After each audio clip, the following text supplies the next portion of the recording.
Hello my dear students, okay very good morning to all of you. तो आज हम लोग नया टॉपिक स्टार्ट कर रहे हैं, capacitor and grouping of capacitor. पिछले कई लेक्चर से लगातार देखते आ रहे थे आप electric potential, electric field, electric potential, intensity, potential energy of the system and so on etcetera. आज हम लोग न्यू टॉपिक स्टार्ट करते हैं, capacitor and grouping of capacitor. लेकिन उसको स्टार्ट करने से पहले कुछ ऐसे टर्म्स को जानेंगे जिसका बहुत ही व्यापक उपयोग इसके इनसाइड यानी चैप्टर के अंदर में हम लोग करेंगे।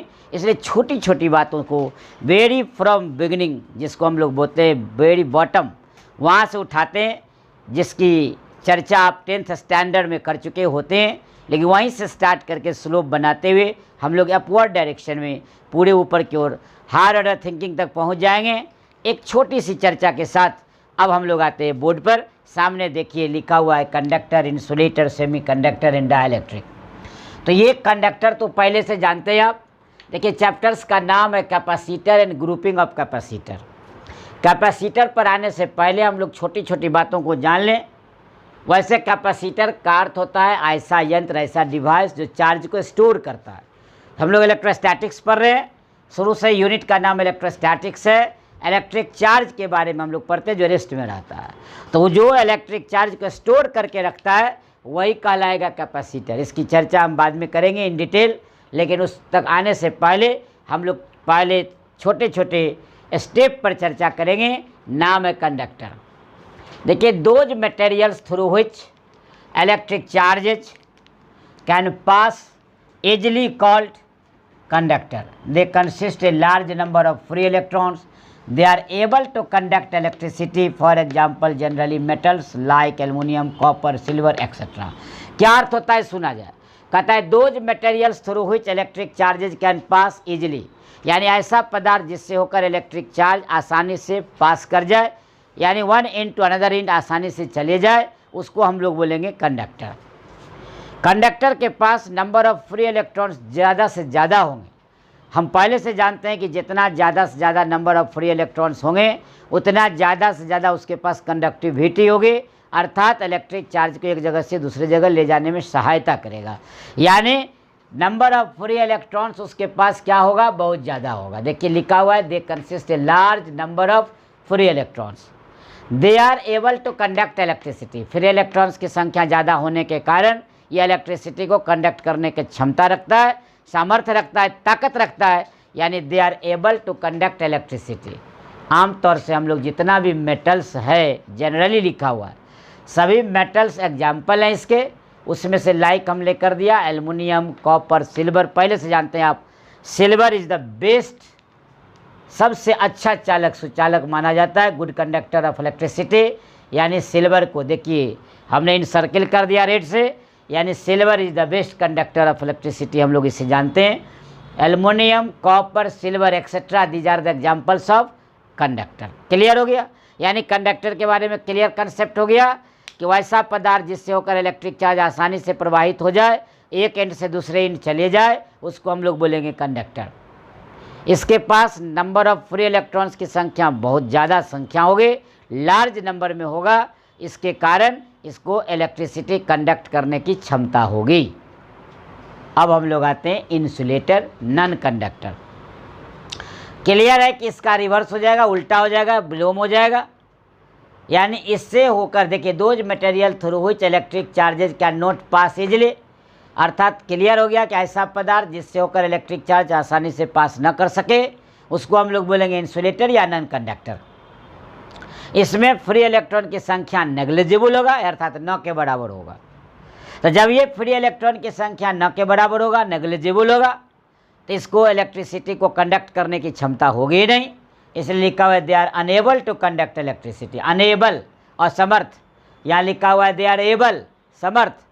इसके पास number of free electrons negligible है, न के बराबर, इसलिए they are enable to conduct electricity. For example हो गया प्लास्टिक, रबर, माइका। माइका माने अबरक। तो ये देख रहे प्लास्टिक है, रबर है, माइका यानी अबरक है, ये सब एग्जाम्पल हो गया इंसुलेटर का या नॉन कंडक्टर ऑफ इलेक्ट्रिसिटी का।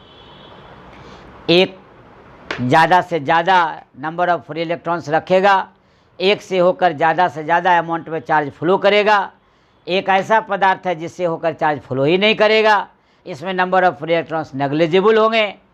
अब एक थर्ड टाइप ऑफ सब्सटेंस है जिसका नाम है semiconductor.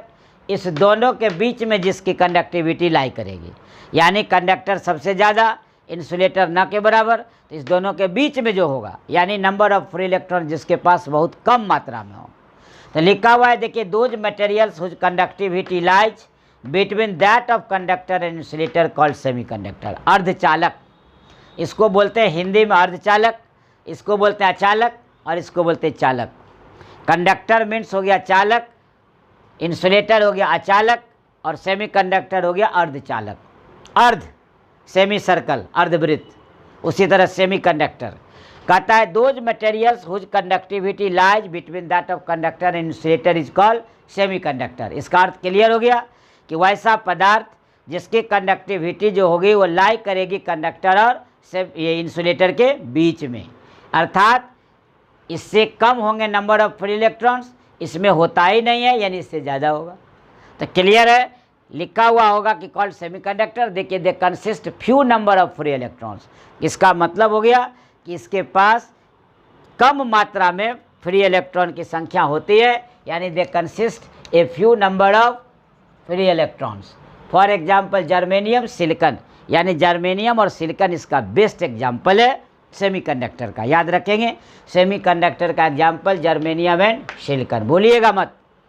Germanium and silicon, these are the best example of semiconductor. आपको फिजिक्स में लास्ट वीक पढ़ाई होगी सेमीकंडक्टर एंड डिवाइसेज, वहाँ पर बहुत सारे एग्जाम्पल आएंगे। सेमीकंडक्टर का फंक्शन आएगा, डिवाइस बनेंगे, युक्तियाँ बनेगी, वहाँ जर्मेनियम और सिलिकन का देखिएगा नाम लिया जाएगा। सॉलिड स्टेट पढ़ेंगे आप केमिस्ट्री में फर्स्ट चैप्टर, वहाँ भी देखिएगा जर्मेनियम और सिलिकन का नाम आता है, वहाँ सेमीकंडक्टर पढ़ना आपको। यहाँ देखिए डाइलेक्ट्रिक आया, ये नया नाम है, 10th से जो पढ़ के आए थे आप, उसमें कंडक्टर देखे, इंसुलेटर देखे, सेमीकंडक्टर देखे। सेमीकंडक्टर का एग्जाम्पल हमने दिया। यहाँ तक आपका परिचित चेहरा था, यानी आप इससे फैमिलियर थे, आप इससे जान पहचान आपकी पहले से थी। अब एक नया नाम हमने लिखा या डाइलेक्ट्रिक, देखिएगा आप, डाइलेक्ट्रिक। क्या कहता है डाइलेक्ट्रिक, सुनिए, साफ लिखा हुआ है कि जब हम इलेक्ट्रिक फील्ड अप्लाई करते हैं किसी इंसुलेटर के ऊपर तो चार्ज इंड्यूस कर जाता है उसके फेस पर। कहने का मतलब हुआ कि जब हम इलेक्ट्रिक फील्ड अप्लाई करेंगे किसी इंसुलेटर पर, इंसुलेटर चूँकि उसके पास तो कंडक्टिविटी है नहीं, तो इसलिए इंसुलेटर पर जब इलेक्ट्रिक फील्ड अप्लाई करते हैं तो इलेक्ट्रिक फील्ड अप्लाई करने के कारण इंसुलेटर के दोनों फेस पर, अपोजिट फेस पर, यानी इलेक्ट्रिक चार्ज प्रोड्यूस कर जाते हैं, यानी इंड्यूस हो जाते हैं, प्रेरित हो जाते हैं। और इंड्यूस होने की घटना के कारण ही ऐसे मटेरियल को डाइलेक्ट्रिक बोलते हैं। देखिए लिखा हुआ है डाइलेक्ट्रिक, यानी दरअसल, इनफैक्ट, रियल सेंस, एक्चुअल, यानी डाइलेक्ट्रिक सब्सटेंस जो है वह इंसुलेटर ही है। क्लियर पहले हो लीजिए, दिमाग से क्लियर कर दीजिए कि डाइलेक्ट्रिक कोई अलग से सब्सटेंस नहीं है, डाइलेक्ट्रिक इंसुलेटर है।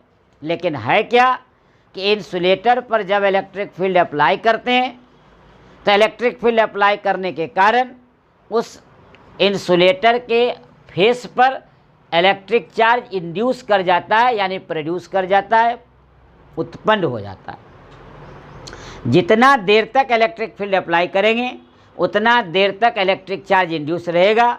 जैसे ही हम इलेक्ट्रिक फील्ड अप्लाई करना बंद कर देंगे, इलेक्ट्रिक चार्ज का इंडक्शन भी बंद हो जाएगा। जब बंद हो जाएगा तो फिर इंसुलेटर हो जाएगा।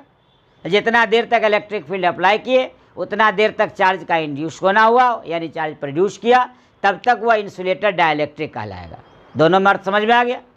जब इलेक्ट्रिक फील्ड नहीं अप्लाई किए तो इंसुलेटर था, जब आप इलेक्ट्रिक फील्ड अप्लाई कर दिए, यानी यहाँ क्लियर लिखा हुआ when an electric field is applied on insulator, जब इलेक्ट्रिक फील्ड पर आप, यदि इंसुलेटर पर इलेक्ट्रिक फील्ड अप्लाई कर दिए तो उसमें चार्ज प्रोड्यूस कर गया। और जब तक हम लोग इलेक्ट्रिक फील्ड अप्लाई करते रहेंगे, चार्ज इंड्यूस और प्रोड्यूस होता रहेगा उसके फेस पर, तब तक वह इंसुलेटर डाइलेक्ट्रिक का काम करेगा। हम लोग इलेक्ट्रिक फील्ड का अप्लाई करना बंद कर देंगे, चार्ज का इंडक्शन और प्रोड्यूस होना बंद हो जाएगा, तब वह डाइलेक्ट्रिक न कहलाकर इंसुलेटर कहलाएगा। क्लियर हो गया। इसलिए डाइलेक्ट्रिक का वो सारा एग्जाम्पल होगा जो इंसुलेटर का एग्जाम्पल होगा। देख सकते हैं आप, देखिए लिखा हुआ है ड्राई एयर, ड्राई वुड सूखी लकड़ी, सूखा देखिए हवा, माइक आवरक, देखिए ग्लास, देखिए रबर, देखिए पेपर। देखिए इंसुलेटर के एग्जाम्पल में आइए, प्लास्टिक, रबर, माइका, यहाँ से उठा लिए हम, देखिए रबर है ही, प्लास्टिक है ही, ड्राई एयर है, ड्राई वुड है, पेपर है, ये सब एग्जाम्पल, यानी जितने एग्जाम्पल्स इंसुलेटर के हैं वो सारा एग्जाम्पल डाइलेक्ट्रिक में भी हमने लिख दिया। यहाँ तक क्लियर हो गया होगा। अब है क्या कि ये डाइलेक्ट्रिक को दो भाग में हम लोग बांट देते हैं सब्सटेंस के आधार पर, एक पोलर सब्सटेंस, एक नॉन पोलर सब्सटेंस। उसको हम लोग ध्यान से देखेंगे। पोलर सब्सटेंस से जो बनेगा उसको पोलर डाइलेक्ट्रिक बोलेंगे, और जो नॉन पोलर से बनेगा उसको हम लोग नॉन पोलर डाइलेक्ट्रिक बोलेंगे। इसलिए कोई किताब डाइलेक्ट्रिक लिखता है, कोई किताब पोलर सब्सटेंस लिखता है, कोई नॉन पोलर सब्सटेंस लिखता है। ध्यान से देखिएगा, polar substance, non polar substance, polar dielectrics, non polar dielectrics. यानी डाइलेक्ट्रिक क्या है? दरअसल सब्सटेंस है। तो हम लोग पोलर और नॉन पोलर की चर्चा आप 10th में पढ़ते थे, 9th में पढ़ते थे, केमिस्ट्री में केमिकल बॉन्डिंग चैप्टर था 11th में या 9th में, जहाँ भी हो आप लोग पढ़ते थे पोलर और नॉन पोलर। पोलर का मतलब ध्रुव का बनना, नॉन पोलर का मतलब ध्रुव का नहीं बनना। ध्रुव का मतलब या प्लस और माइनस का फॉर्मेशन होना, तो यानी जहाँ पर पॉजिटिव और निगेटिव यानी चार्ज का फॉर्मेशन होगा वह कहलाएगा पोलर, और जहाँ नहीं होगा उसको बोलते हैं नॉन पोलर। तो अब हम लोग देखते हैं, इसको अलग से क्लियर करते हैं पोलर और नॉन पोलर को।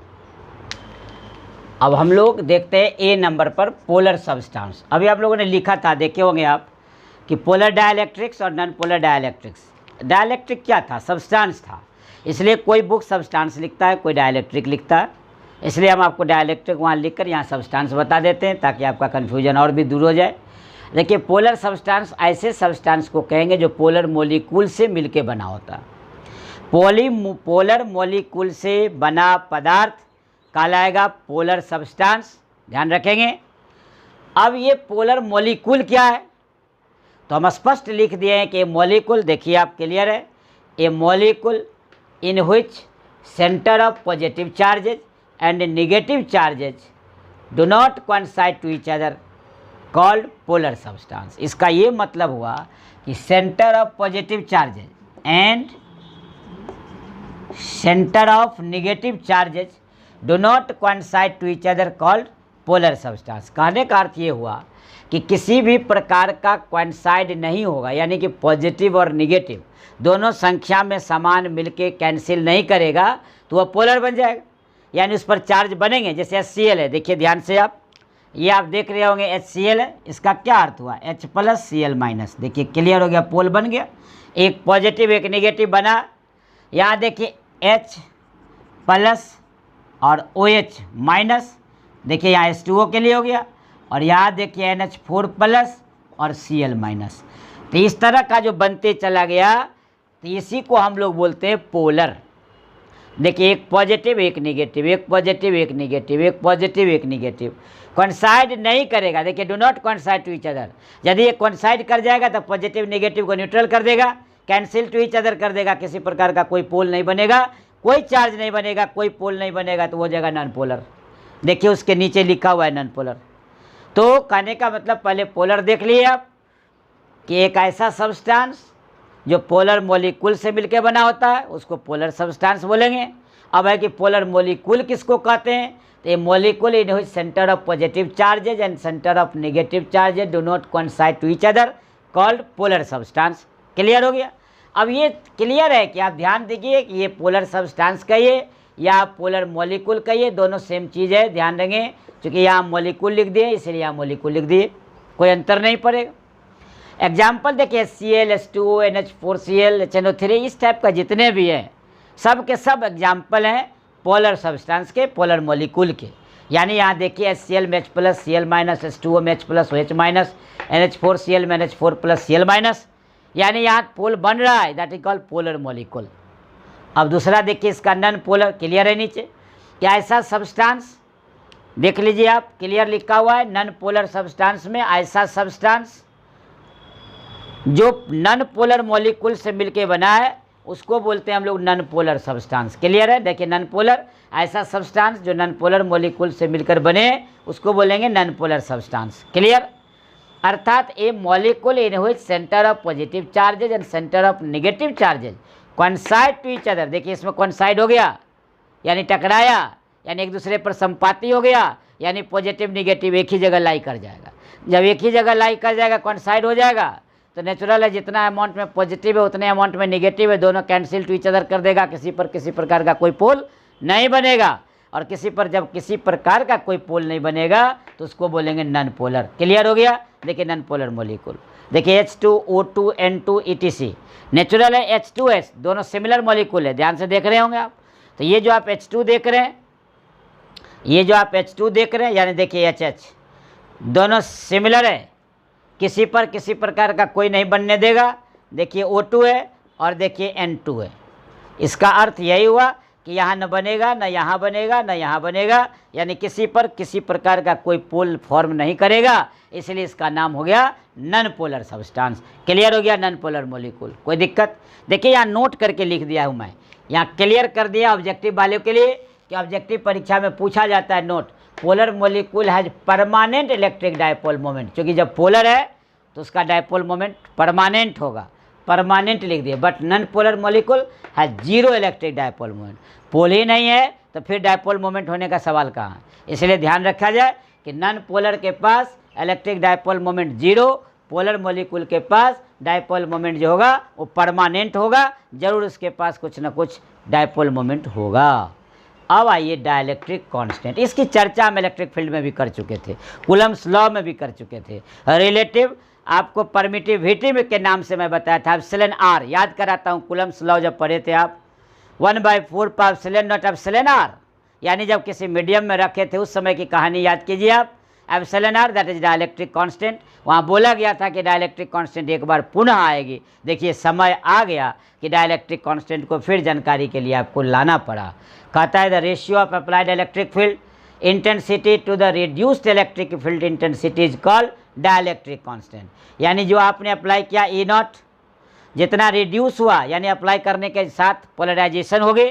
आपने बताया था कि जब इलेक्ट्रिक फील्ड अप्लाई करेंगे तो चार्ज इंड्यूस करेंगे अपोजिट फेस पर, चाहे पॉजिटिव करे निगेटिव करे दोनों करे, इक्वल करे अनइक्वल करे, करेगा। तो वैसी स्थिति में पोलराइजेशन के कारण जो घट गया तो जो चेंज आया, देखिए रिड्यूस्ड लिखा हुआ, रिड्यूस मैंने घट गया। तो अप्लाइड इलेक्ट्रिक फील्ड और रिड्यूस्ड इलेक्ट्रिक फील्ड इस दोनों के रेशियो को बोलेंगे डाइलेक्ट्रिक कांस्टेंट। क्लियर है?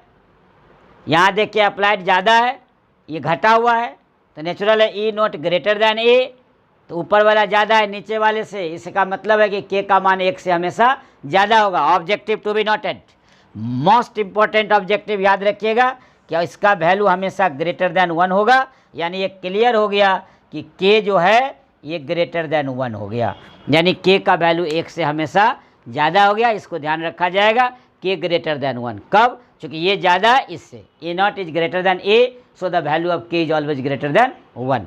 अब देखिए it is also known as specific inductive capacity, SIC अलग नाम है इसका, ये नामकरण है स्पेसिफिक इंडक्टिव कैपेसिटी, इसको नाम दिया गया है SIC, यानी dielectric constant is also known as SIC specific inductive capacity. देखिए it has neither unit nor dimension, चूँकि same type of two quantity का रेशियो है। Applied electric field reduced electric field, same type of two quantity का ratio होने के कारण इसके पास न तो यूनिट होंगे न डायमेंशन होगा, केवल प्योर नंबर को बताएगा। तो इस तरह आप डाइलेक्ट्रिक कांस्टेंट को भी जान गए। आज कैपेसिटर और ग्रुपिंग ऑफ कैपेसिटर का मैंने इंट्रोडक्शन दिया, छोटी छोटी बातों से अवगत कराया।